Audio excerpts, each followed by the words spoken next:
ਸਤਨਾਮ ਸ੍ਰੀ ਵਾਹਿਗੁਰੂ ਸਾਹਿਬ ਜੀ।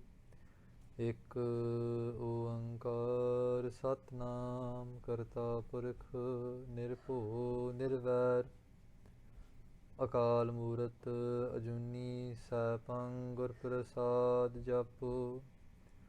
ਆਦਿ ਸੱਚ ਜੁਗਾਦਿ ਸੱਚ ਹੈ ਭੀ ਸੱਚ ਨਾਨਕ ਹੋਸੀ ਭੀ ਸੱਚ।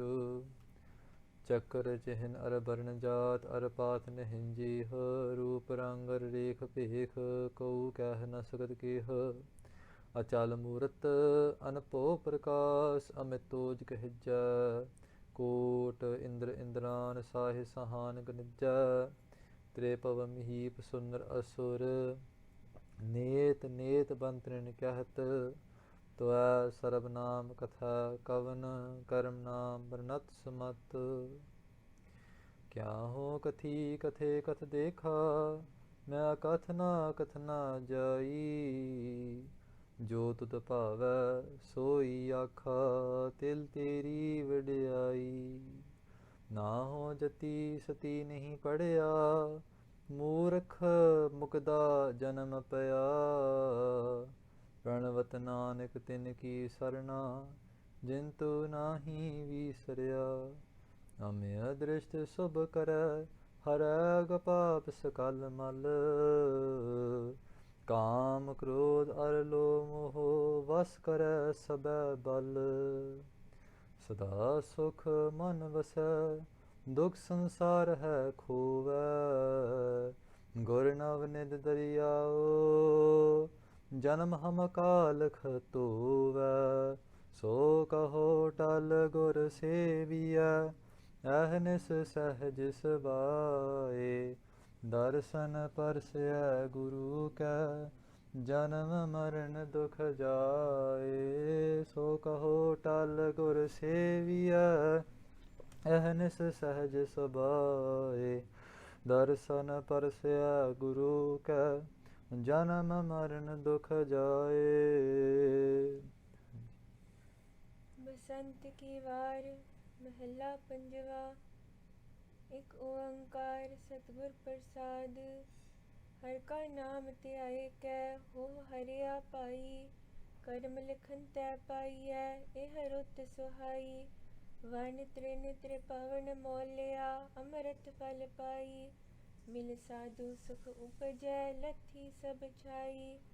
नानक सिमरै एक नाम फिर बहुड़ न ताई। पंजे बदे महाबली कर सच्चा टोआ।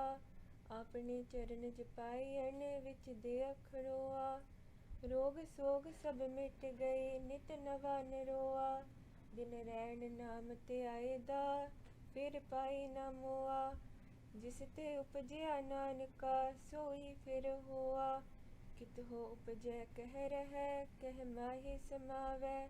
जिय जंत सब खसम के कौन कीमत पावै। कहन ध्यायन सुनन नित से भगत सुहावै। अगम अगोचर साहिबो दूसर लवै न लावै।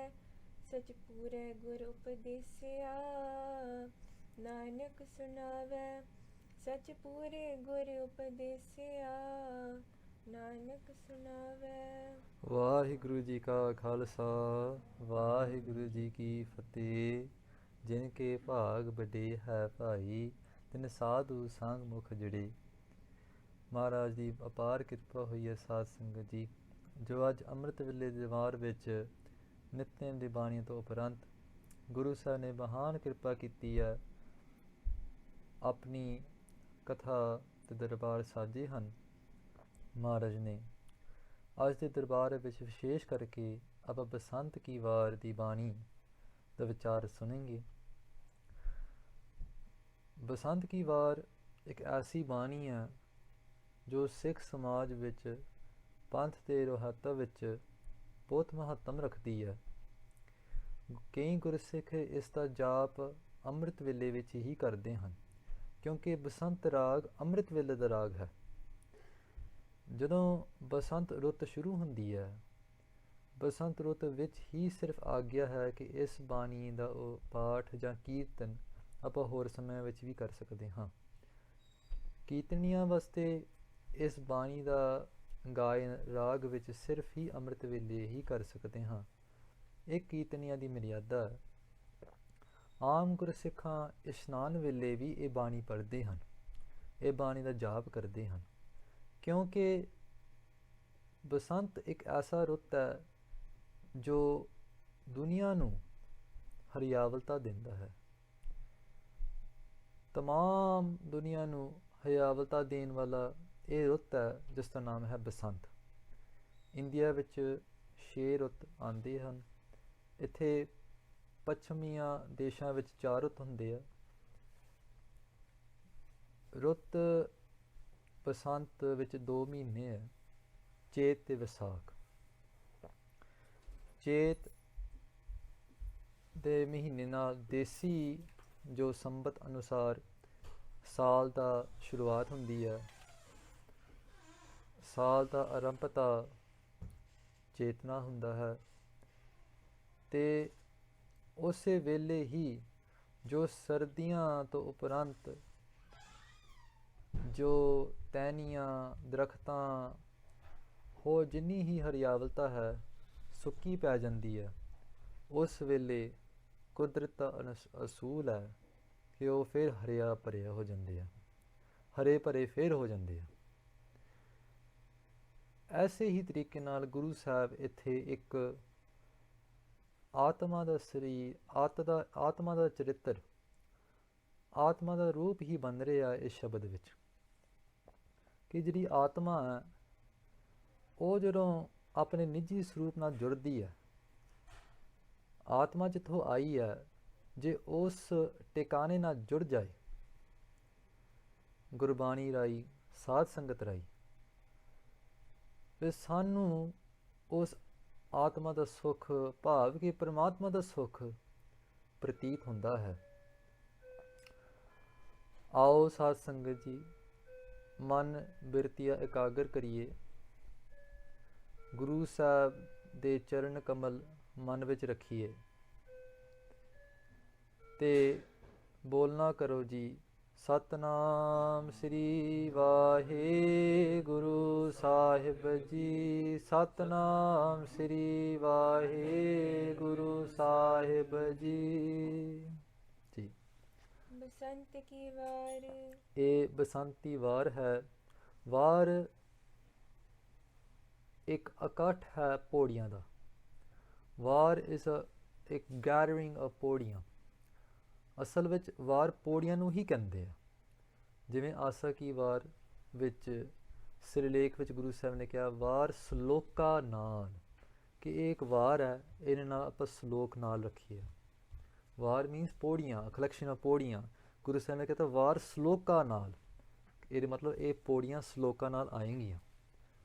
ਕਈ ਵਾਰ ਸਲੋਕਾਂ ਤੋਂ ਬਿਨਾਂ ਵੀ ਰਚਿਆ ਮਹਾਰਾਜ ਨੇ, ਜਿਵੇਂ ਬਸੰਤ ਕੀ ਵਾਰ, ਇਹਦੇ ਵਿੱਚ 3 ਪੌੜੀਆਂ ਆਈਆਂ ਤੇ ਕੋਈ ਸਲੋਕ ਨਹੀਂ ਹੈ। ਰਾਮ ਕਲੀ ਕੀ ਵਾਰ, ਰਾਏ ਬਲਵੰਡ ਤਥਾ ਸਤੈ ਡੂਮ ਆਖੀ, ਉਹਦੇ ਵਿੱਚ ਸਿਰਫ ਪੌੜੀਆਂ ਹੀ ਹੈ, ਕੋਈ ਸਲੋਕ ਨਹੀਂ ਹੈ। ਮਹੱਲਾ ਪੰਜਵਾ। ਗੁਰੂ ਸਾਹਿਬ ਗੁਰੂ ਅਰਜਨ ਦੇਵ ਜੀ 5ਵੇਂ ਮਹੱਲੇ ਵਿੱਚ ਫਰਮਾਉਂਦੇ ਹਨ। ਇੱਥੇ ਖਾਸ ਧਿਆਨ ਰੱਖਣਾ, ਇੱਥੇ ਮਹੱਲਾ ਪਾਠ ਨਹੀਂ ਹੈ, ਮਹਿਲ ਹੈ। ਮਹਿਲ ਜਿਸ ਨੂੰ ਆਪਾਂ ਵੱਡਾ ਜਿਹਾ ਘਰ ਕਹਿ ਸਕਦੇ ਹਾਂ, ਜੋ ਇੱਕ ਵੱਡਾ ਘਰ ਹੈ, ਇੱਕ ਮਹਿਲ ਹੈ। ਗੁਰੂ ਸਾਹਿਬ ਮਹਿਲ ਦੇ ਰੂਪ ਹਨ। ਮਹੱਲਾ ਜੋ ਉਸ ਘਰ ਵਿੱਚ ਰਹਿੰਦਾ ਹੈ, ਜੋ ਉਸ ਘਰ ਵਿੱਚ ਨਿਵਾਸ ਕਰਦਾ ਹੈ। ਗੁਰੂ ਸਾਹਿਬ ਆਪ ਘਰ ਹਨ ਅਤੇ ਉਹਦੇ ਵਿੱਚ ਨਿਵਾਸ ਕਰਨ ਵਾਲੇ ਵੀ ਹਨ, ਭਾਵ ਕਿ ਸ੍ਰਿਸ਼ਟੀ ਦੇ ਕਰਤਾ ਵੀ ਪਰਮਾਤਮਾ ਗੁਰੂ ਸਾਹਿਬ ਹੀ ਹਨ, ਗੁਰੂ ਨਾਨਕ ਦੇਵ ਜੀ, ਅਤੇ ਉਹਦੇ ਵਿੱਚ ਰਹਿਣ ਵਾਲੇ ਵੀ ਗੁਰੂ ਨਾਨਕ ਦੇਵ ਜੀ ਹਨ। ਇਸ ਕਰਕੇ ਦੋਨੋਂ ਪਾਦਾਂ ਦਾ ਗੁਰਬਾਣੀ ਵਿੱਚ ਜ਼ਿਕਰ ਆਉਂਦਾ ਹੈ, ਮਹਿਲਾ ਬਹੁਤਾਤ ਵਿੱਚ ਅਤੇ ਮਹਿਲ।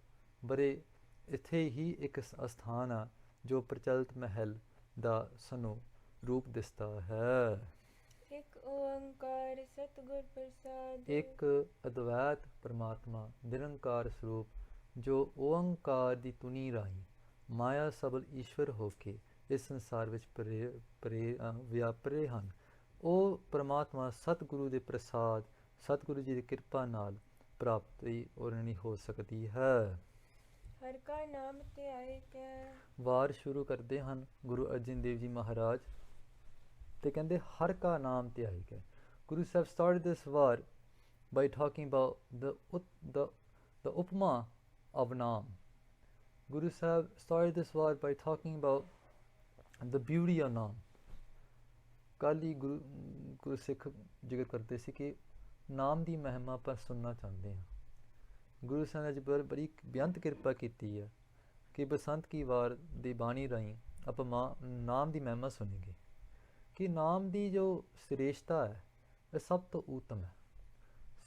ਸਭ ਤੋਂ ਉੱਤਮ ਗੁਰੂ ਸਾਹਿਬ ਨੇ ਨਾਮ ਦਾ ਹੀ ਦਰਜਾ ਰੱਖਿਆ ਗੁਰਬਾਣੀ ਵਿੱਚ। ਗੁਰੂ ਨਾਨਕ ਕੇ ਘਰ ਕੇਵਲ ਨਾਮ, ਗੁਰੂ ਨਾਨਕ ਦੇ ਘਰ ਇੱਕ ਨਾਮ ਹੀ ਹੈ। ਹਰ ਕਾ ਨਾਮ ਧਿਆਏ ਕੈ। ਮਹਾਰਾਜ ਦਾ ਨਾਮ ਧਿਆਨਾਂ ਨਾਲ, if we meditate on ਪਰਮਾਤਮਾ ਜੀ ਇਸ ਪਿਆਰ ਪਰਮਾਤਮਾ ਜੀ ਇਸ ਚਰਨ, ਕਿਉਂਕਿ ਨਾਮ ਦਾ ਇੱਕ ਹੋਰ ਜਿਹੜਾ ਰੂਪ ਹੈ ਉਹ ਪ੍ਰੇਮ ਹੈ। ਸਾਜ ਕਹੋ ਸੁਣ ਲੇਹੋ ਸਬੈ, ਜਿਨ ਪ੍ਰੇਮ ਕੀਓ ਤਿਨ ਹੀ ਪ੍ਰਭ ਪਾਇਓ। ਪ੍ਰੇਮ ਤੇ ਨਾਮ ਵਿੱਚ ਕੋਈ ਫਰਕ ਨਹੀਂ ਹੈ। ਪ੍ਰੇਮ ਕੀ ਹੈ? ਜਿੱਥੇ ਮੈਂ ਹੈ ਨਹੀਂ। What is love? What is ਪ੍ਰੇਮ? ਪਰੇ ਮੈਂ, ਪ੍ਰੇਮ ਪਰੇ ਮੈਂ, ਜਿੱਥੇ ਮੈਂ ਪਰੇ ਹੋ ਜਾਂਦੀ ਹੈ ਉੱਥੇ ਪ੍ਰੇਮ ਹੈ, ਉੱਥੇ ਨਾਮ ਹੈ। ਨਾਮ ਹੋਮੇ ਨਾਵੇ ਨਾਲ ਵਿਰੁੱਧ ਹੈ, ਦੋਏ ਨਾ ਵਸੇ ਇੱਕ ਥਾਈ। ਨਾਮ ਤੇ ਹੋਮੇ ਇੱਕ ਥਾਂ ਤੇ ਨਹੀਂ ਰਹਿ ਸਕਦੇ, ਉਹ ਵਿਰੁੱਧ ਹੈ। They're negatives, they're opposite ਸ਼ਕਤੀਆਂ, they're opposite powers, they cannot stay in one place. ਜਾਂ ਮੈਂ ਰਹਿੰਦਾ ਇੱਥੇ, ਜਾਂ ਪਰਮਾਤਮਾ ਦਾ ਹਿਰਦਾ, ਜਾਂ ਪਰਮਾਤਮਾ ਦਾ ਚੇਤਨਤਾ ਰਹਿੰਦੀ ਹੈ। Either the ਯਾਦ ਪਰਮਾਤਮਾ, the remembrance of Waheguru ji in our hearts, or the remembrance of our own egos in our hearts. But they can't be both together. ਇਸ ਕਰਕੇ ਹੁਣ ਗੁਰੂ ਸਾਹਿਬ ਕਹਿ ਰਹੇ ਹੈ ਕਿ ਪਰਮਾਤਮਾ ਨੂੰ ਚੇਤਨ ਕਰਕੇ, by remembering ਪਰਮਾਤਮਾ, ਉਹਨਾਂ ਨੂੰ ਸੰਭਾਲਣਾ, ਉਹਨਾਂ ਨੇ ਯਾਦ ਨੂੰ ਸੰਭਾਲਣਾ, ਉਹਨਾਂ ਨੇ ਪ੍ਰੇਮ ਵਿੱਚ ਰਹਿਣਾ, ਕੀ ਮਿਲਦਾ ਹੈ? ਉਹ ਹਰਿਆ ਭਾਈ। ਹੇ ਭਾਈ ਤੁਸੀਂ ਹਰਿਆ ਭਰਿਆ ਹੋ ਜਾਏਗੀ। Just like in the month of Chet and Vaisakh, in the spring months, in the season of Basant, in the season of spring, the whole of the Vanaspati, all of the vegetation blooms into life. In that same way, by remembering our true Swarup, by remembering Paramatma Ji, by remembering Hari Paramatma, Parmeshwar Ji, ਆਪਾਂ ਵੀ ਹਰਿਆ ਭਰਿਆ ਹੋ ਜਾਏਂਗੇ। ਕਰਮ ਲਿਖਨ ਤੈ ਪਾਈਐ। This dot of become Hariya. Hariyavalta means life. Hariyavalta ਦਾ ਅਰਥ ਇਹ ਹੈ ਜ਼ਿੰਦਗੀ। ਕਿਉਂਕਿ ਜੇ ਦਰਖਤਾਂ ਟਹਿਣੀਆਂ ਉੱਤੇ ਹਰਿਆਵਲਤਾ ਨਹੀਂ ਹੈ, ਆਪਾਂ ਕਹਿੰਦੇ ਇਹ ਮਰੇ ਪਏ ਆ। ਅਸਲ ਵਿੱਚ ਮਰੇ ਤਾਂ ਨਹੀਂ ਆ, ਉਹ ਜੀਂਦੇ ਆ, ਪਰ ਸਾਨੂੰ ਪ੍ਰਤੀਤ ਹੋ ਰਿਹਾ ਕਿ ਇਹ ਮਰੇ ਆ। In the same way, a person can be living, but if in his mind he doesn't remember Paramatma, in his or her mind, he's actually dead. ਉਹਦੇ ਵਿੱਚ ਕੋਈ flavor ਨਹੀਂ ਹੈ, ਉਹਦੇ ਵਿੱਚ ਕੋਈ ਰੰਗ ਨਹੀਂ ਹੈ। In that person there is no flavor, there is no happiness, there is no kheda within that person. Why? Because the source of all happiness, the source of all blossom and greenness is Paramatma ਦੀ ਯਾਦ। ਹੁਣ ਉਹ ਜਿਹੜੀ ਚੀਜ਼ ਹੈਗੀ ਨਹੀਂ, this property of getting that awareness, how does that happen? Sanskars, vidya, sangat, ਮਾਂ-ਪਿਓ, all these things take account of when will we get that vidya, when will we get that knowledge that this is what we're here to do in this world. But that does not come to everyone. That comes because ਕਰਮ ਲਿਖਨ ਤੈ ਪਾਈ ਹੈ। ਉਹ ਕਰਮ ਨਾਲ ਉਹ ਲਖੀਰ ਲਿਖੀ ਜਾਂਦੀ ਹੈ ਕਿ ਇਸ ਜਨਮ ਵਿੱਚ ਆ ਗੁਰਸਿੱਖ ਪਰਿਵਾਰ ਵਿੱਚ ਇਸ ਮਨੁੱਖ ਦਾ ਜਨਮ ਹੋਏਗਾ। ਇਹ ਮਨੁੱਖ ਨੂੰ 5 ਘੰਟੇ ਰੋਜ਼ ਸੰਗਤ ਮਿਲੇਗੀ। ਇਸ ਮਨੁੱਖ ਨੂੰ ਸੰਥਿਆ ਦੀ ਵਿਦਿਆ, ਰਾਗ ਵਿਦਿਆ, ਕੀਰਤਨ ਦੀ ਵਿਦਿਆ ਪ੍ਰਾਪਤ ਹੋਏਗੀ। ਉਹ ਲਖੀਰ ਬੰਨੇ ਜਾਂਦੇ ਆ, ਲਿਖੇ ਜਾਂਦੇ ਆ from previous times. So us being here in this room is divine. Us being here in this room listening to Katha is divine. Us being here in this room listening to Kirtan, doing Simran, doing each other's Sangat is very divine. ਇਹ ਗੱਲ ਲਿਖੀ ਗਈ ਸਾਡੇ ਮੱਥੇ ਉੱਤੇ। And what is the proof of that? Is that we're here listening to this Bani. ਕਰਮ ਲਿਖਨ ਤੈ ਪਾਈ ਹੈ। ਕਰਮ ਦਾ ਲਖੀਰ ਸਾਡੇ ਮੱਥਿਆਂ ਉੱਤੇ ਬੰਨੀ ਪਈ। There's 3 types of karams. Bhai Daya Singh Ji once had a conversation with the Sad Sangat. The Sad Sangat comes to Guru Gobind Singh Ji Maharaj. They say, Maharaj, ਸਾਨੂੰ ਕਰਮਾਂ ਬਾਰੇ ਕੁਝ ਦੱਸੋ। ਪੰਜਵੀਂ ਰੁੱਤ ਵਿੱਚ in ਸੂਰਜ ਪ੍ਰਕਾਸ਼ ਇਹਦਾ ਜ਼ਿਕਰ ਆ ਰਿਹਾ। The Sad Sangat comes to Guru Gobind Singh Ji said, Maharaj, ਕਰਮਾਂ ਬਾਰੇ ਸਾਨੂੰ ਕੁਝ ਦੱਸੋ, ਕੋਈ ਜਾਣਕਾਰੀ ਪਾਓ। ਗੁਰੂ ਸਾਹਿਬ ਕਹਿੰਦੇ ਹੁਣ ਆਪਾਂ ਬਰਾਜਰਨ ਹੈਗੇ, we're going to go rest, ਮਹਿਲਾ ਚੱਲੇ ਆਪਾਂ, ਤੇ ਤੁਸੀਂ ਜੋ ਸਵਾਲ ਹੈਗੇ ਨਹੀਂ ਭਾਈ ਦਇਆ ਸਿੰਘ ਜੀ ਨੂੰ ਪੁੱਛ ਲਓ। ਮੁੱਝ ਰੂਪ ਹੈ ਇਹ ਮੇਰਾ ਰੂਪ ਹੈ ਭਾਈ ਦਇਆ ਸਿੰਘ ਜੀ, ਮੇਰੇ ਤੋਂ ਵੱਖਰੇ ਨਹੀਂ ਆ। ਜੋ ਤੁਸੀਂ ਪੁੱਛਣਾ ਭਾਈ ਦਇਆ ਸਿੰਘ ਨੂੰ ਪੁੱਛ ਲਓ। ਹੁਣ ਆਪਾਂ ਚੱਲਦੇ ਹਾਂ, ਵਿਸ਼ਰਾਮ ਕਰ ਚੱਲਦੇ ਹਾਂ। Guru Sahib goes into their darbar, they go into their resting area. The Sangat asks Bhai Daya Singh Ji, tell us about karams. Bhai Daya Singh Ji starts, there's 3 types of karams. Kiryaman, Sanchit karam, te paralabd karams. Sanchit karams are those karams that are a bank balance. ਉਹ ਇੱਕ ਹਰ ਇੱਕ ਜਨਮ ਦਾ ਜੋ all the karams we collect every life, they will get collected into this bank balance. ਉਹਨੂੰ ਕਹਿੰਦੇ ਸੰਚਿਤ ਕਰਮ, ਜਿੱਥੇ ਪੂਰਾ ਸਮੂਹ ਕਰਮ ਉੱਥੇ ਵਸਦੇ ਹਨ from all our lifetimes. ਠੀਕ ਹੈ? From those karams, then into this sansar, when we come as a human being into this world, we take a handful of those karams and we bring it into this life. Those are called paralabd. ਉਹ ਜੋ ਕਰਮ ਆਪਾਂ ਲੈ ਕੇ ਆਏ ਹਾਂ paralabd, ਉਹ ਫਿਰ ਇਸ ਜਨਮ ਵਿੱਚ ਫਲਦੇ ਆ। ਉਹ ਫਲਦੇ means that their seeds, when they're going to sprout, we don't know. ਜਿਹੜਾ ਕੋਈ ਦੁੱਖ ਵਾਲਾ ਕਰਮ ਜਾਂ ਸੁੱਖ ਵਾਲਾ ਕਰਮ ਉਪਜੇਗਾ ਸਾਨੂੰ ਨਹੀਂ ਪਤਾ, we don't know. ਪਰ ਆਪਾਂ ਇਹ ਕਹਿ ਸਕਦੇ ਕਿ ਬਹੁਤ ਵੱਡੇ ਭਾਗਾਂ ਵਾਲੀ ਨਿਸ਼ਾਨੀ ਹੈ ਕਿ ਆਪਾਂ ਇੱਥੇ ਬੈਠੇ ਹੋਏ ਹਾਂ। ਜਿਨ ਕੇ ਭਾਗ ਵੱਡੇ ਹੈ ਭਾਈ, we started off our katha with that introduction. ਭਾਗ ਵੱਡੇ ਕਿਵੇਂ ਬਣਦੇ ਆ ਕਿ those karams they are huge, ਉਹ ਫਲ ਜਾਂਦੇ, ਉਹ ਭਾਗ ਬਣ ਜਾਂਦੇ। And because we're sitting here, we can say Guru Sahib ਦੀ ਕਿਰਪਾ ਨਾਲ ਕੋਈ ਨਾ ਕੋਈ ਚੰਗੇ ਕਰਮ ਜ਼ਰੂਰ ਹੋਣੇ ਸੀ ਉਸ ਪ੍ਰਬਲਮ ਵਿੱਚ। Now, the karams we commit now are called kiryaman karams. ਕਿਰਿਆਮਾਨ ਕਰਮਸ, ਜੋ ਆਪਾਂ ਕਿਰਿਆ ਕਰਦੇ ਹਾਂ ਮਾਨ ਕਰਕੇ, ਹੰਕਾਰ ਪਾ ਕੇ ਕਿ ਹਾਂਜੀ ਆਪਾਂ ਇੰਨਾ ਕੁਛ ਕੀਤਾ ਜਾਂ ਇਹ ਕੀਤਾ ਉਹ ਕੀਤਾ, ਮਾਨ ਕਰਕੇ ਕਹਿੰਦੇ ਕਿ ਆਪਾਂ ਆਹ ਕਰਮ ਕੀਤਾ। those karams now become the kiryaman karams. Those karams are now were blessing us with this beautiful rut sohai, ਇਹ ਜਿਹੜੀ ਹੁਣ ਰੁੱਤ ਬਣੀ ਪਈ ਹੈ of this human life, of this sad sangat that we're getting, ਇਹ ਬਹੁਤ sohai means beautiful, it's become very beautiful. Why? Because Guru ਸਾਹਿਬ ਦੀ ਕਿਰਪਾ ਨਾਲ ਉਹ ਕਰਮ ਦੀ ਲਕੀਰ ਲਿਖੀ ਗਈ ਸੀ। ਵਨ ਤ੍ਰਿਣ ਤ੍ਰਿਪਵਨ ਮੋਲਿਆ। ਵਨ ਹੁੰਦਾ ਜੰਗਲ, ਜਿਹਨੂੰ ਬਨ ਵੀ ਕਹਿੰਦੇ ਆ, ਜੰਗਲ। ਤ੍ਰਿਣ ਹੁੰਦਾ ਇੱਕ ਤੀਲਾ, ਘਾਹ ਦਾ ਤੀਲਾ, grass blade. ਤ੍ਰਿਪਵਨ, ਤ੍ਰੇ ਹੁੰਦਾ 3, ਪਵਨ ਹੁੰਦਾ worlds, the 3 worlds, ਮਾਤ ਲੋਕ, ਪਤਾਲ ਲੋਕ ਤੇ ਦੇਵ ਲੋਕ। ਮੋਲਿਆ means ਖਿੜਿਆ, ਖੁਸ਼ੀ। The 3 worlds, from small grass to a huge forest, from a small jeev to a huge jeev. ਇਹਦਾ ਇਹ ਅਰਥ ਬਣਦਾ ਕਿ from a small animal or a small ant to a big animal, to a big being. Van, Trin, Tripavan, every single thing in the creation, ਉਹ ਹੁਣ mall ਲਿਆ, ਉਹ ਹੁਣ ਫਲ ਰਿਹਾ, ਉਹ ਖਿੜ ਰਿਹਾ, it's becoming happy to me. ਜਦੋਂ ਆਪਾਂ ਪਰਮਾਤਮਾ ਨਾਲ ਜੁੜਦੇ ਹਾਂ, everything changes. The way we look at the whole world changes. Everything takes a form of Anand. Everything takes a form of Anand. Every single pashu, every single animal seems like they're saying Vaheguru, Vaheguru. Everything we look at will start resounding with that sound of Har Ka Naam Tyajika. ਜੇ ਮਹਾਂਪੁਰਖ ਹੁੰਦੇ ਆ ਜਾਂ ਗੁਰੂ ਅਰਜਨ ਦੇਵ ਜੀ ਮਹਾਰਾਜ ਦੀ ਬਾਣੀ ਵਿੱਚ ਵੀ ਇੱਕ ਜਗ੍ਹਾ ਆਉਂਦਾ ਕਿ ਜਿਹੜੇ ਪਸ਼ੂ ਹੈ, ਪਸ਼ੂ ਸਾਰੇ ਵਾਹਿਗੁਰੂ ਵਾਹਿਗੁਰੂ ਬੋਲਦੇ ਆ, ਪਸ਼ੂ ਸਾਰੇ ਹਰੀ ਨਾਮ ਬੋਲਦੇ ਪਏ ਆ। ਸਾਨੂੰ ਤਾਂ ਨਹੀਂ ਸੁਣਦਾ। We're hearing the birds go squeak squeak, we're hearing the animals speak their noises, but we're not hearing them saying Vaheguru. It's because we're not able to tune ourselves into that reality. We're not able to tune ourselves into that frequency. But someone that does tune themselves into that frequency, ਉਹ ਫਿਰ he sees all the creation to become so beautiful. ਹਾਂਜੀ, ਅੰਮ੍ਰਿਤ ਫਲ ਪਾਈ, ਤੇ ਉਹਨੂੰ ਉਹਦੇ ਵਿੱਚੋਂ ਅੰਮ੍ਰਿਤ ਫਲ ਪ੍ਰਾਪਤ ਹੁੰਦਾ ਹੈ। ਮਿਲ ਸਾਧੂ ਸੁਖ ਉਪਜੈ, ਇਹ ਜਿਹੜੇ ਸਾਧੂ ਸੰਗਤ ਮਿਲ ਕੇ, by meeting the ਸਾਧ ਸੰਗਤ, ਸੁਖ ਦੀ ਉਪਜਤ ਹੁੰਦੀ ਹੈ। ਉਪਜੈ means to become born. ਸੁਖ ਦੀ ਉਤਪਤੀ ਹੁੰਦੀ ਹੈ। ਸੁਖ is born from the ਸਾਧ ਸੰਗਤ। ਲੱਥੀ ਸਭ ਛਾਈ, ਤੇ ਸਾਰੀ ਛਾਈ ਮੈਲ, ਛਾਈ ਦੀ ਮੈਲ, ਸਾਰੀ ਛਾਈ ਲੱਥ ਜਾਂਦੀ ਹੈ। In a war, when you look into water, sometimes there's like this green ਉੱਤੇ ਬੁਰ ਹੁੰਦਾ, ਉਹਨੂੰ ਵੀ ਛਾਈ ਕਹਿੰਦੇ ਆ। ਤੇ what it is that ਸਾਡੀ ਜਿਹੜੀ ਆਤਮਾ is the water, ਉੱਤੇ ਇੱਕ ਛਾਇਆ ਪਈ ਹੈ ਅਵਿਦਿਆ ਦੀ, ਅਗਿਆਨਤਾ ਦੀ। The ਛਾਈ is home, a lack of realization of who we are.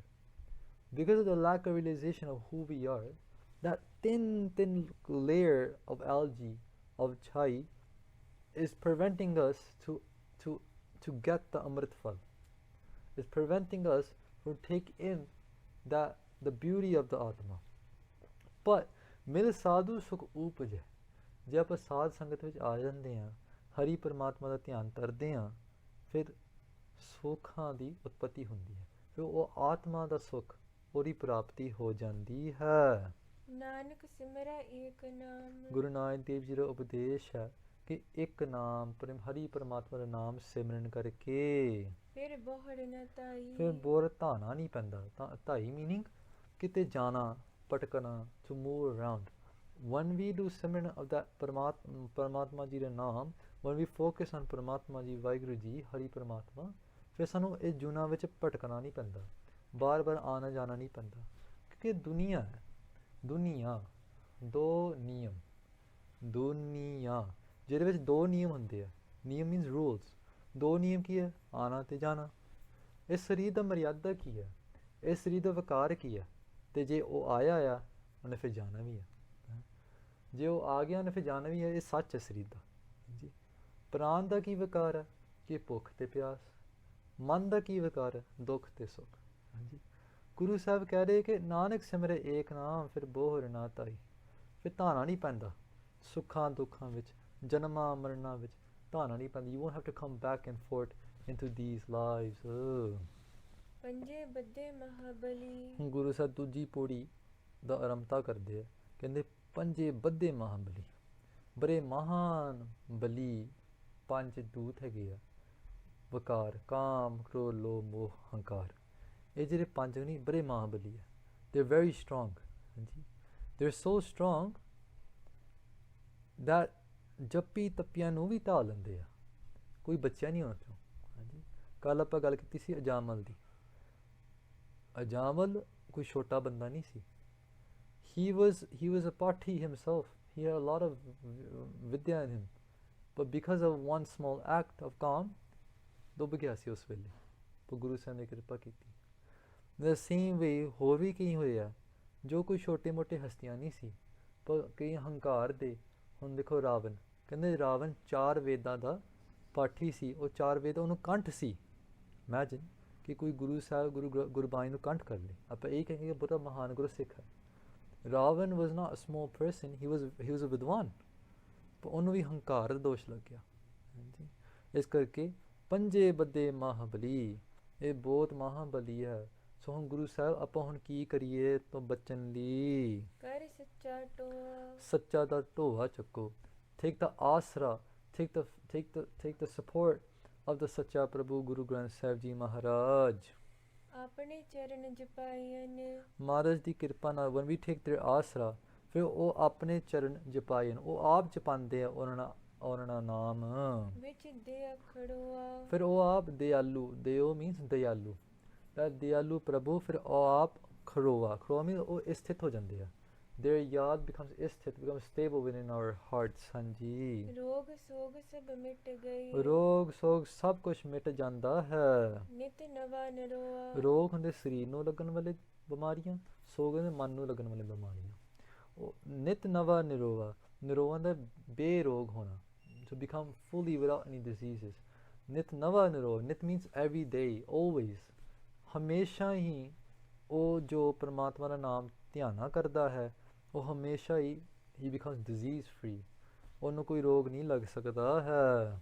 ਦਿਨ ਰਹਿਣ ਨਾਮ ਧਿਆਏ ਦਾ, ਦਿਨ ਤੇ ਰਾਤ ਵੇਲੇ ਨਾਮ ਪਰਮਾਤਮਾ ਦਾ ਧਿਆਨ ਕਰਕੇ ਫਿਰ ਪਾਈ ਨਾ ਮੋਆ। ਫਿਰ ਮੌਤ ਨਹੀਂ ਹੁੰਦੀ। By meditating on Paramatma Ji's name, on remembering Vaheguru over and over again, night and day, ਫਿਰ ਮੌਤ ਨਹੀਂ ਹੁੰਦੀ ਉਸ ਪੁਰਸ਼ ਦੀ। ਜਿਸ ਤੇ ਉਪਜਿਆ ਨਾਨਕਾ। ਗੁਰੂ ਸਾਹਿਬ ਬੇਨਤੀ ਕਰਦੇ ਹੋ, ਉਪਦੇਸ਼ ਦਿੰਦੇ ਆ, ਜਿਸ ਪਰਮਾਤਮਾ ਤੋਂ ਆਪਾਂ ਉਪਜੇ ਹਾਂ, that ਪਰਮਾਤਮਾ from we have become born, ਹਾਂਜੀ, ਸੋਈ ਫਿਰ ਹੋਆ। ਉਹਦੇ ਵਿੱਚ ਹੀ ਸਮਾ ਜਾਏਂਗੇ। if we follow Guru Sahib ਸਿੱਖਿਆ of ਨਾਮ ਜਪਣਾ, ਫਿਰ ਆਪਾਂ ਉਹਦੇ ਵਿੱਚ ਹੀ ਸਮਾ ਜਾਏਂਗੇ ਜਿੱਥੋਂ ਆਪਾਂ ਆਏ ਹਾਂ। ਅੱਗੇ ਹੁਣ ਅਗਲੀ ਪੌੜੀ ਵਿੱਚ ਗੁਰੂ ਸਾਹਿਬ ਮਰਿਆਦਾ ਬਖਸ਼ੇ। ਗੁਰੂ ਸਿੱਖਾਂ ਦੀ ਮਰਿਆਦਾ ਕੀ ਹੈ? ਕਿਤਹੁ ਉਪਜੈ ਕਹਿ ਰਹੈ। ਗੁਰੂ ਸਿੱਖਾਂ ਕੀ ਸੋਚਣ? ਗੁਰੂ ਸਿੱਖਾਂ ਇਹ ਸੋਚਣ ਕਿ ਕਿੱਥੋਂ ਉਪਜਿਆ, ਆਪਾਂ ਕਿੱਥੋਂ ਆਏ ਹਾਂ। what should be our minds, what ਵਿਚਾਰ, Guru Sahib says at the end ਦੀਆਂ ਗੁਰੂ ਗ੍ਰੰਥ ਸਾਹਿਬ ਜੀ ਮਹਾਰਾਜ ਮੁਦਾਵਨੀ, ਥਾਲ ਵਿੱਚ ਤਿੰਨ ਵਸਤੂ ਪਈ ਹੋ। ਇਹ ਜੀ ਅੰਮ੍ਰਿਤ ਰੂਪੀ ਥਾਲ ਹੈ, ਇਹਦੇ ਵਿੱਚ ਤਿੰਨ ਚੀਜ਼ਾਂ ਪਈਆਂ ਹੋਈਆਂ। ਗੁਰੂ ਗ੍ਰੰਥ ਸਾਹਿਬ ਜੀ ਦਾ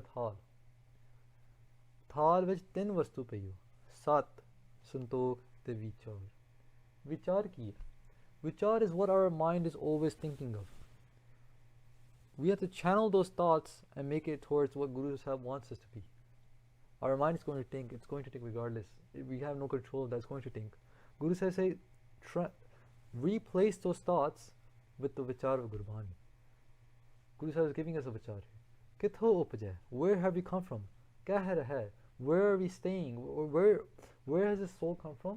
And where does this soul stay? Hanji. ਕਹਿ ਮਾਹੀ ਸਮਾਵੈ। ਤੇ ਕਿਹਦੇ ਵਿੱਚ ਸਮਾ ਜਾਣਾ? So where has the soul come from? That's come from Paramatma. Where does the soul stay in? It stays in Paramatma. Where will this soul go? It will go into Paramatma. This is the vichar that a Sikh is meant to have in their lives. Hanji. ਜੀਅ ਜੰਤ ਸਭ ਖਸਮ ਕੇ। ਦੂਜੀ ਵਿਚਾਰ ਇਹ ਹੋਏ। What is the second ਵਿਚਾਰ? ਕਿ ਜਿਹੜੇ ਸਾਰੇ ਜੰਤ ਹੈਗੇ ਨੀ, ਜੀਅ ਜੰਤ, ਛੋਟੇ ਤੋਂ ਲੈ ਕੇ ਵੱਡੇ ਜਿਹੜੇ ਜੰਤ ਦੇ ਸਾਨੂੰ ਦੱਸ ਰਹੇ ਆ, ਇਹ ਸਾਰੇ ਖਸਮ ਇਹ ਮਾਲਕ ਦੇ ਹਨ। ਕੌਣ ਕੀਮਤ ਪਾਵੈ। ਸੋ ਇਹ ਸਾਰੇ ਮਾਲਕ ਦੇ ਹਨ। ਫਿਰ ਜਿਹੜੀ ਮੇਰੀ ਇਸਤਰੀ ਉਹ ਮੇਰੀ ਨਹੀਂ ਹੈ, ਜਿਹੜਾ ਮੇਰਾ ਪਤੀ ਉਹ ਮੇਰਾ ਨਹੀਂ ਹੈ, ਉਹ ਵੀ ਮਾਲਕ ਦਾ। ਜਿਹੜੇ ਮੇਰੇ ਬੱਚੇ ਉਹ ਮੇਰੇ ਨਹੀਂ ਹੈ, ਉਹ ਵੀ ਮਾਲਕ ਦਾ। ਜੋ ਵੀ ਮੇਰੇ ਕੋਲ ਹੈ ਉਹ ਮੇਰਾ ਨਹੀਂ ਹੈ। ਮੇਰੀ ਬੁੱਧੀ, ਮੇਰਾ ਕੰਮ, ਮੇਰਾ ਪੈਸਾ, ਇਹ ਸਭ ਕੁਛ ਮੇਰਾ ਨਹੀਂ, ਇਹ ਪਰਮਾਤਮਾ ਦਾ ਹੀ ਹੈ। ਫਿਰ ਪੰਕਤੀ ਪੜ੍ਹਿਓ। ਜੀਅ ਜੰਤ ਸਭ ਖਸਮ ਕੇ। ਸਾਰੇ ਜੰਤ, ਸਾਰੇ ਜੀਵ ਇਹ ਖਸਮ ਪਰਮਾਤਮਾ ਦੇ ਹੀ ਹਨ। ਕੌਣ ਕੀਮਤ ਪਾਵੈ। ਇਹਦੀ ਕੀਮਤ ਕੌਣ ਪਾ ਸਕਦਾ ਹੈ? ਕੁਦਰਤ ਕਵਨ ਕਹਾਂ ਵਿਚਾਰ, ਵਾਰਿਆ ਨਾ ਜਾਵਾ ਏਕ ਵਾਰ। ਗੁਰੂ ਨਾਨਕ ਦੇਵ ਜੀ ਮਹਾਰਾਜ ਕਹਿੰਦੇ ਜੇ ਇਹ ਕੁਦਰਤ ਹੈ, ਕੁਦਰਤ ਕਵਨ ਕਹਾਂ ਵਿਚਾਰ, ਕਿ ਇਹਦਾ ਵਿਚਾਰ ਕੀ ਦੇ ਸਕਦੇ ਹਾਂ? ਭਾਵ ਕਿ ਇਹਦਾ ਕੋਈ ਲਿਮਿਟ ਨਹੀਂ ਹੈ। ਕਿਉਂ? ਜੋ ਸਾਨੂੰ ਦਿਖ ਰਿਹਾ ਸਰਗੁਣ ਪਰਮਾਤਮਾ, ਇਹਦਾ ਕੋਈ ਅੰਤ ਨਹੀਂ, ਕਿਉਂਕਿ ਨਿਰਗੁਣ ਪਰਮਾਤਮਾ ਦਾ ਕੋਈ ਅੰਤ ਨਹੀਂ ਹੈ। ਪਰਮਾਤਮਾ ਦਾ ਕੋਈ ਅੰਤ ਨਹੀਂ, ਇਸ ਕਰਕੇ ਉਹਨਾਂ ਦਾ ਸੰਸਾਰ ਦਾ ਕੋਈ ਅੰਤ ਨਹੀਂ ਹੈ। ਹਾਂਜੀ। ਤੇ ਗੁਰੂ ਸਾਹਿਬ ਇੱਥੇ ਦੱਸ ਰਹੇ ਆ ਕਿ ਕੌਣ ਕੀਮਤ ਪਾਵੈ। ਕੀਮਤ ਨਹੀਂ, ਕੀਮਤ ਜਿਸ ਨੂੰ ਚੀਜ਼ ਉੱਤੇ ਪਾਤੀ ਉਹਦਾ ਅੰਤ ਹੋ ਗਿਆ। ਇਫ ਯੂ ਪੁੱਟ ਕੀਮਤ ਔਨ ਸਮਥਿੰਗ ਕਿ ਇਸ ਚੀਜ਼ ਦਾ ਆਨਾ ਮੁੱਲ ਹੈ, ਖਤਮ ਹੋ ਗਿਆ, ਲਿਮਿਟ ਪੈ ਗਈ। ਜੇ ਇਸ ਚੀਜ਼ ਦੀ ਕੀਮਤ ਨਹੀਂ ਪੈ ਸਕਦੀ, ਇਸ ਇਨਫਿਨਿਟ, ਉਹਦਾ ਕੋਈ ਅੰਤ ਨਹੀਂ ਹੈਗਾ। ਹਾਂਜੀ। ਕਹਿਨ ਧਿਆਇਨ ਸੁਨਨ ਨਿਤ। ਗੁਰੂ ਸਿੱਖਾਂ ਦੀ ਕਿਰਿਆ ਦੱਸ ਰਿਹਾ ਕਿ ਨਿਤ, ਰੋਜ਼ ਹੀ ਕਹਿਣ, ਧਿਆਇਨ ਤੇ ਸੁਣਨ। ਗੁਰਬਾਣੀ ਨੂੰ ਕਹਿਣ, ਗੁਰਬਾਣੀ ਨੂੰ ਸੁਣਨ ਤੇ ਗੁਰਬਾਣੀ ਦਾ ਧਿਆਨ ਧਰਨ। ਸੇ ਭਗਤ ਸੁਹਾਵੈ। ਉਹ ਭਗਤ ਮੈਨੂੰ ਸੋਹਣੇ ਲੱਗਦੇ ਹਨ। ਗੁਰੂ ਸਾਹਿਬ ਗੁਰੂ ਅਰਜਨ ਦੇਵ ਜੀ ਕਹਿੰਦੇ ਉਹ ਭਗਤ ਮੈਨੂੰ ਚੰਗੇ ਲੱਗਦੇ ਆ, ਜੋ ਰੋਜ਼ ਵਿਚਾਰ ਕਰਦੇ ਹਨ, ਜੋ ਰੋਜ਼ ਗੁਰਬਾਣੀ ਨੂੰ ਕਹਿੰਦੇ ਹਨ, ਪਰਮਾਤਮਾ ਦਾ ਨਾਮ ਕਹਿੰਦੇ ਹਨ, ਜੋ ਰੋਜ਼ ਕੰਨਾਂ ਨਾਲ ਵਾਹਿਗੁਰੂ ਵਾਹਿਗੁਰੂ ਦੀ ਧੁਨੀ ਸੁਣਦੇ ਹਨ, ਜੋ ਰੋਜ਼ ਵਾਹਿਗੁਰੂ ਵਾਹਿਗੁਰੂ ਦਾ ਧਿਆਨ ਵੀ ਕਰਦੇ ਹਨ। ਅਗਮ ਅਗੋਚਰ ਸਾਹਿਬੋ। ਉਹ ਜਿਹੜਾ ਸਾਹਿਬ ਉਹ ਅਗਮ ਹੈ, ਗਮਨ ਤੋਂ ਰਹਿਤ ਹੈ। ਗਮਨ means you can travel somewhere, ਅਗਮ means you can travel to him. ਅਗੋਚਰ, ਗੋਚਰ ਅੰਦਰ ਜੋ ਤੁਹਾਡੇ ਇੰਦਰੀਆਂ ਵਿੱਚ ਪਕੜ ਵਿੱਚ ਆ ਜਾਏਗਾ। ਇੰਦਰੀਆਂ ਮੀਨਸ ਜਿਹੜੇ ਇੰਦਰੀਆਂ ਦਾ ਵਿਸ਼ਾ ਹੋਏਗਾ। For example, I can touch this, I can feel it with my ਚਮੜੀ, I can see it's hard, it's soft, it's ਚਮੜੀ ਦਾ ਵਿਸ਼ਾ। I can see something as ਉਹਦਾ ਰੂਪ ਹੈਗਾ। I can smell something because it has a smell to it. I can hear something because it has a sound. ਪਰਮਾਤਮਾ ਅਗੋਚਰ ਹੈ। ਗੋਚਰ means it comes into my senses. ਅਗੋਚਰ means it doesn't come into any of my senses. ਪਰਮਾਤਮਾ ਅਗੰਮ ਹੈ, ਅਗੋਚਰ ਹੈ। ਦੂਸਰ ਲਵੈ ਨਾ ਲਾਵੈ। ਦੂਸਰਾ ਆਪਾਂ ਖੜਾ ਨਹੀਂ ਕਰ ਸਕਦੇ ਪਰਮਾਤਮਾ ਦੇ ਕੋਲ। ਭਾਵ ਕਿ ਕੋਈ ਦੂਸਰਾ ਪਰਮਾਤਮਾ ਦਾ ਬਰਾਬਰੀ ਨਹੀਂ ਕਰ ਸਕਦਾ। ਸੱਚ ਪੂਰੇ ਗੁਰੂ ਉਪਦੇਸ। ਇਹ ਸੱਚੇ ਪੂਰੇ ਗੁਰੂ ਦਾ ਉਪਦੇਸ਼ ਹੈ। ਨਾਨਕ ਸੁਣਾਵੈ। ਗੁਰੂ ਨਾਨਕ ਦੇਵ ਜੀ 5ਵੇਂ ਮਹਿਲ ਵਿੱਚ ਸਾਨੂੰ ਸੁਣਾ ਰਹੇ ਹਨ। ਇਹ ਗੁਰੂ ਅਰਜਨ ਦੇਵ ਜੀ ਕਹਿ ਰਹੇ ਕਿ ਸੱਚਾ ਪੂਰਾ ਗੁਰੂ ਨਾਨਕ ਦੇਵ ਜੀ ਦਾ ਉਪਦੇਸ਼ ਹੈ ਅਤੇ ਆਪ ਜੀ ਨੂੰ ਸੁਣਾ ਰਹੇ ਹਨ। ਆਪ ਸਤ ਸੰਗਤ ਜੀ ਆਪ ਮਹਾਰਾਜ ਕਿਰਪਾ ਕਰਨ ਕਿ ਇਹ ਉਪਦੇਸ਼ ਸਾਡੇ ਹਿਰਦੇ ਵਿੱਚ ਵਸ ਜਾਏ। ਨਾਮ ਦਾ ਜੋ ਮਹਿਮਾ ਗੁਰੂ ਸਾਹਿਬ ਲਿਖੀ ਹੈ ਅਤੇ ਗੁਰਸਿੱਖਾਂ ਦੀ ਜੋ ਰੋਜ਼ ਦੀ ਕਿਰਤ ਹੈ ਉਹ ਸਾਡਾ ਵੀ ਰਹਿਤ ਬਣ ਜਾਏ। ਮਹਾਰਾਜ ਭਲਾ ਕਰਨ। ਹੁਣ ਅਖੀਰਲੀਆਂ ਦੋ ਪੰਕਤੀਆਂ ਸੁਣ ਕੇ ਆਪਾਂ ਫਤਿਹ ਬੁਲਾਏਂਗੇ ਜੀ। ਅਗਮ ਅਗੋਚਰ ਸਾਹਿਬੋ ਦੂਸਰ ਲਵੈ ਨਾ ਲਾਵੈ, ਸਚ ਪੂਰੈ ਗੁਰ ਉਪਦੇਸਿਆ ਨਾਨਕ ਸੁਣਾਵੈ। ਵਾਹਿਗੁਰੂ ਜੀ ਕਾ ਖਾਲਸਾ, ਵਾਹਿਗੁਰੂ ਜੀ ਕੀ ਫਤਿਹ।